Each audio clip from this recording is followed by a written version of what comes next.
making my runs. I'm going down the list, man. I'm gonna make sure I try and hit all the people that you guys wanted me to listen to. The next one on the list was Immortal Technique, Dance with the Devil.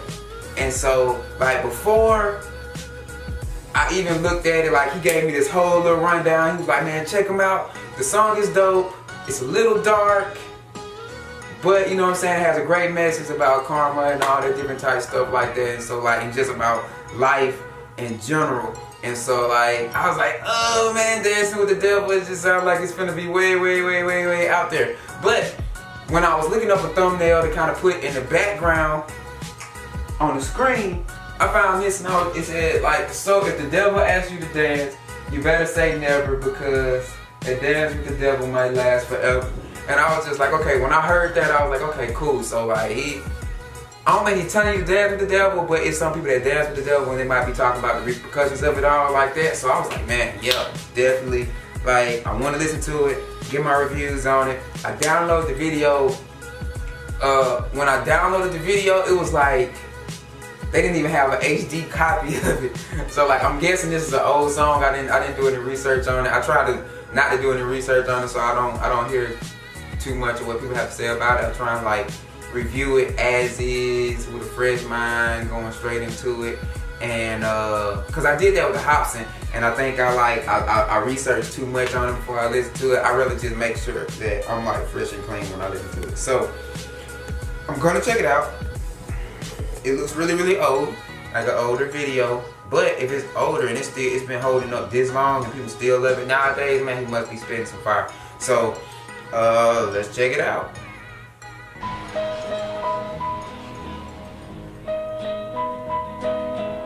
Hard.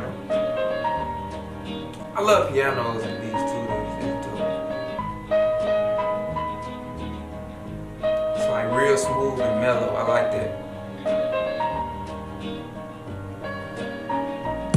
I once knew a nigga whose real name was William. His primary concern was making a million, being the illest hustler that the world ever seen. He used to fuck movie stars and sniff coke in his dreams. A corrupted young mind at the age of 13. Nigga never had a father and his mom was a fiend. She put the pipe down, but for every year she was sober, her son's heart simultaneously grew colder. He started hanging out, selling bags in the projects, checking the young chicks looking for hit and run prospects. He was fascinated by material objects, but he understood money never brought respect. He built a reputation cause he could hustle and steal, but got locked once and didn't hesitate to squeal. So criminals he chilled with didn't think he was real. You see, me and niggas like this have never been equal. I don't project my insecurities on other people. He feeded for props like addicts with pipes and needles, and so he felt he had to prove to everyone he was evil. A feeble-minded young man with infinite potential, the product of a ghetto-bred capitalistic mental. Coincidentally dropped out of school to sell weed, dancing with the devil, smoked until his eyes would bleed. But he was sick of selling trees and gave in to his greed.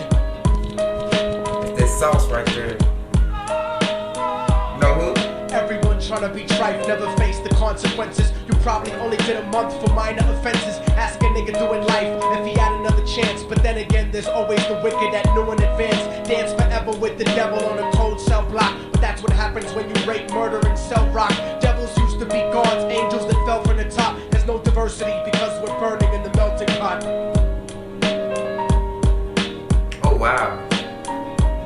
So Billy started robbing niggas, anything he could do to get his respect back in the eyes of his crew. Starting fights over little shit up on the block. Stepped up to selling mothers and brothers to crack rock. Working overtime, making money for the crack spot. Hit the jackpot and wanted to move up to cocaine. Fulfilling the Scarface fantasy stuck in his brain. Tired of the block niggas treating him the same. He wanted to be major like the cutthroats and the thugs. But when he tried to step to him, niggas showed him no love. They told him any motherfucking coward can sell drugs. Any bitch nigga with a gun can bust slugs. Any nigga with a red shirt can front like a blood. Even Puffy smoked the motherfucker up in the club. But only a real thug can stab someone till they die. Standing in front of them, staring straight into their eyes, Billy realized that these men were well guarded, and they wanted to test him before business started. Suggested raping a bitch to prove he was cold-hearted. So now he had a choice between going back to his life or making money with made men. Up in the sight, his dreams about cars and ice made him agree a hardcore nigga is all he ever wanted to be. And so he met them Friday night at 2:45. Whew, this man lived a rough life. Everyone trying to be trifling. But it happens though, so that's why it's important. Probably only did a month for minor offenses. Ask a nigga doing life if he had another chance. But then again, there's always the wicked that knew in advance. Dance forever with the devil on a cold cell block. But that's what happens when you rape, murder, and sell rock. Devils used to be God's angels that fell from the top. There's no diversity because we're burning in the melting pot.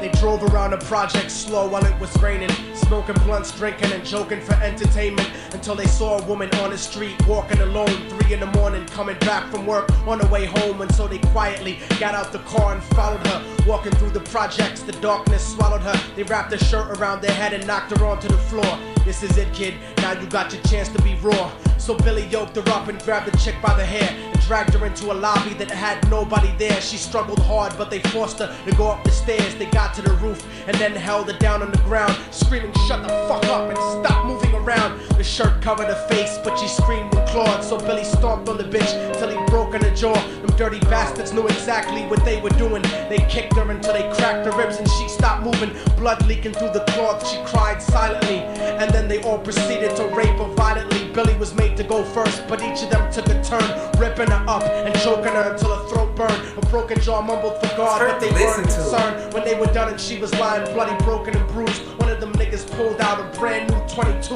They told them that she was a witness for what she'd gone through, and if he killed her, he was guaranteed a spot in the crew. He thought about it for a minute, she was practically dead, and so he leaned over and put the gun right to her head.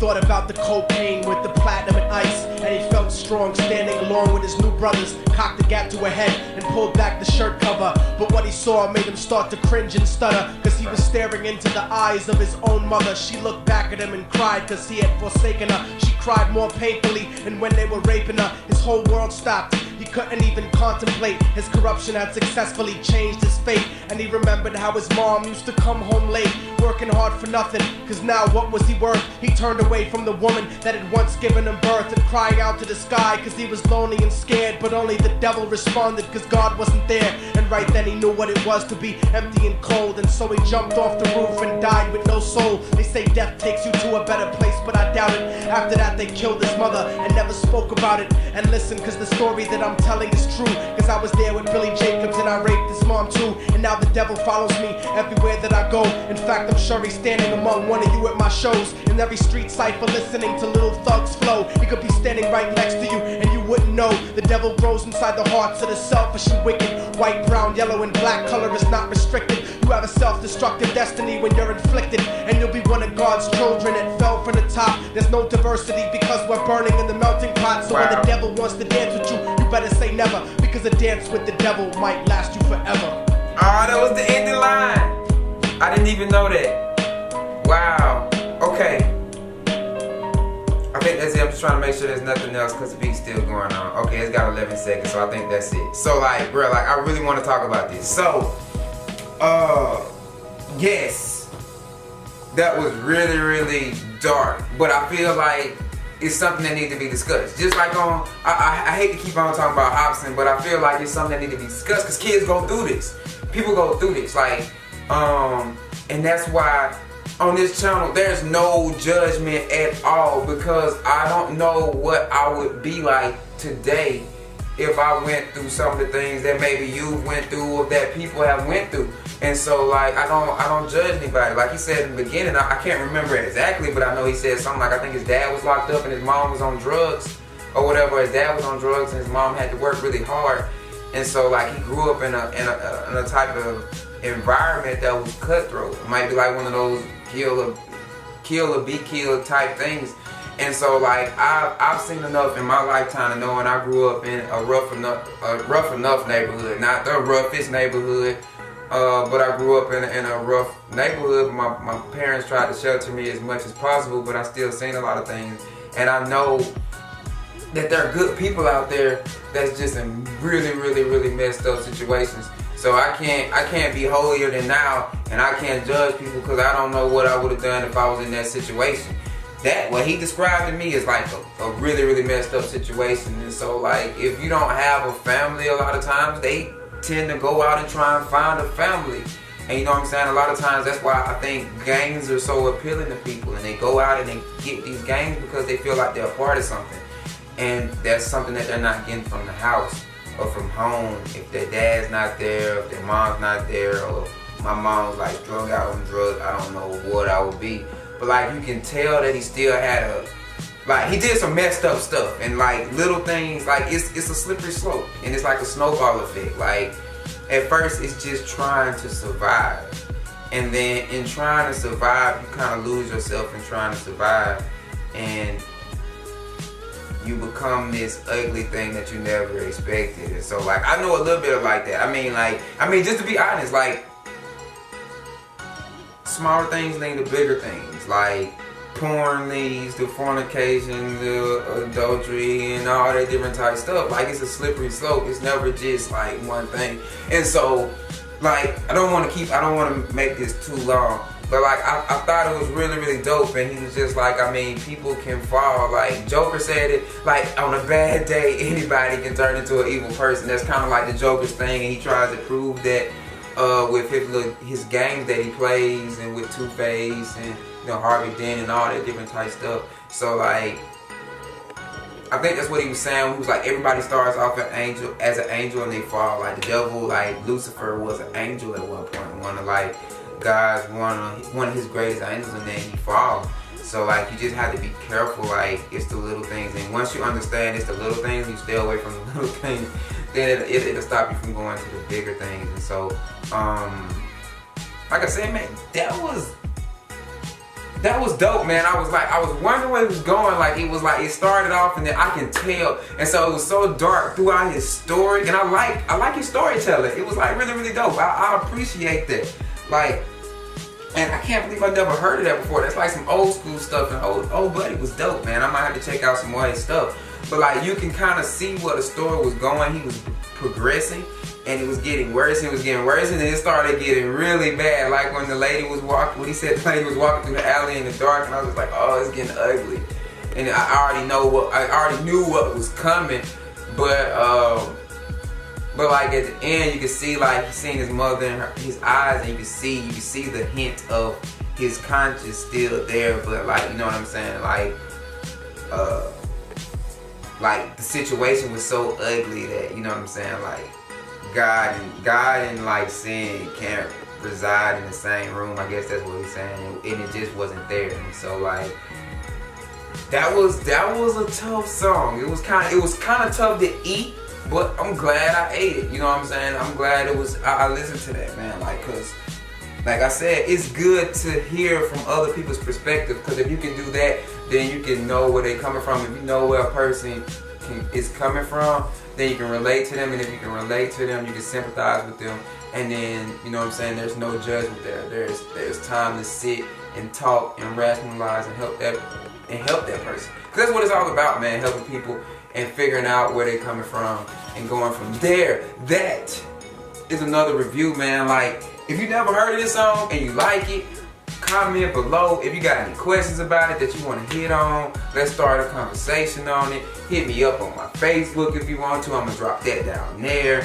And like I said, take it easy, listen to music, and if you like it and want me to review it, send it to me. And like I said, it's not only the music reviews, I do movie reviews too as well. But you guys asked me about this, so I made sure that I hit this one. So take it easy, man.